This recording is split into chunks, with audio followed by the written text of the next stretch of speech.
विभागीय शिक्षण उपसंचालक नागपूर येथे रुजू झाल्यापासून नागपूर विभागातील शिक्षक, शिक्षकेतर कर्मचाऱ्यांना शेकडो समस्या प्रलंबित आहे।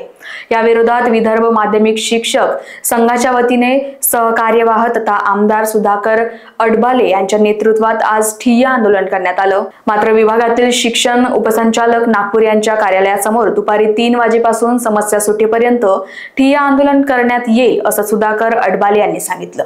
आज या ठिकाणी शिक्षण उपसंचालक कार्यालय नागपूर येथे विदर्भ माध्यमिक शिक्षक संघटनेच्या वतीनं ठिय्या आंदोलन म्हणजे आम्ही यापूर्वी दिलेल्या समस्या जोपर्यंत सुटत नाही तोपर्यंत या कार्यालयामध्ये आम्ही आंदोलन या ठिकाणी करणार आहोत आणि या आंदोलनाची नोटीस वरिष्ठांना सुद्धा पाठवण्यात आलेली आहे। यापूर्वी नागपूर जिल्ह्यातील नागपूर विभागातील 6 जिल्ह्यातील शिक्षक, शिक्षकेतर संस्थाचालक आणि विद्यार्थी यांच्या ज्या काही समस्या असेल त्या समस्या सोडवण्याच्या संदर्भात 7 ऑक्टोबरला आपण एक बैठक घेतलेली होती खेळकर सभागृहामध्ये। ती बैठक दुपारी 1 वाजता सुरू झाली, रात्री 10:05 संपलेली होती।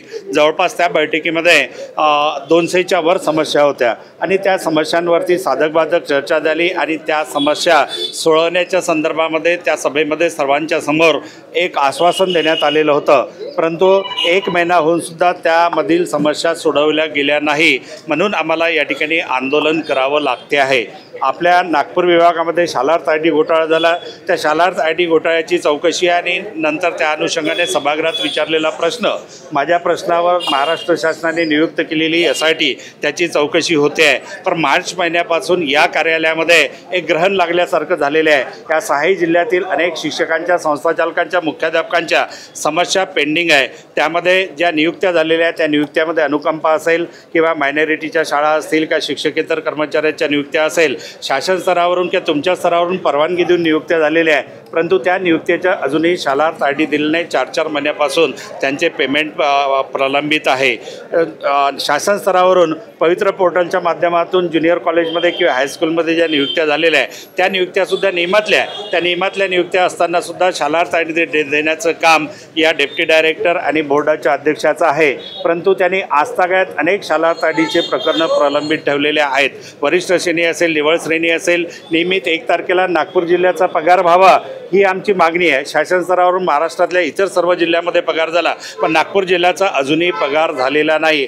अशा प्रकारे एक कर्तव्य बजावत असताना या अधिकाऱ्यांकडून हलगर्जीपणा होत आहे। यांना वठणीवर आणणं ही काळाची गरज आहे। यापूर्वी मी आमदार झाल्यानंतर चंद्रपूर जिल्ह्यातील एका शिक्षणाधिकाऱ्याला निलंबित करण्याचं काम केलं, त्याच्यानंतर 2 शिक्षणाधिकाऱ्यांचे परमनंट इन्क्रिमेंट थांबवण्याचं काम केलं।